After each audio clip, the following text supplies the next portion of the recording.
Турската текстилна компанија ККШ во Штип е првата жртва на економската криза како последица на корона епидемијата. ККШ во изминативе неколку месеци се соочи со континуирани проблеми со обезбедувањето на работа поради што од некогашните 240 се спушти на 145 вработени. Планираните количини ни беа намалени на 50%, што практично не обезбедува ниту минимум рентабилна работа. Како менеджмент направивме се што можеме да обезбедиме повеќе работа, но за жал короната не спречи. Изјави денеска за телевизија Стар менаџерот Севал Арнаутовиќ.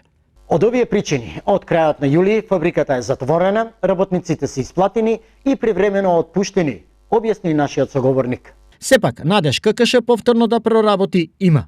Фабриката може да се рестартира уште во септември доколку пандемијата стивне. Во меѓувреме се работи на паралелен бизнис план кој треба да се активира по нова година. Нагласи Арнаутовиќ. Без оглед на оптимистичките планови, ова за работниците не е добра вест, бидејќи во меѓувреме треба да работат и да живеат. Голем дел од нив веќе работа побарале во другите конфекции, но среќата погледнала. Инаку, ККШ во Штип со работа започна пред 4 години како турска инвестиција од 6 милиони евра на познатата холдинг компанија Регруп која вработува над 5000 лица. Од Турција извезува во Германија, Данска, Англија и други земји, а Штип беше предвиден како нов производен центар за овие земји.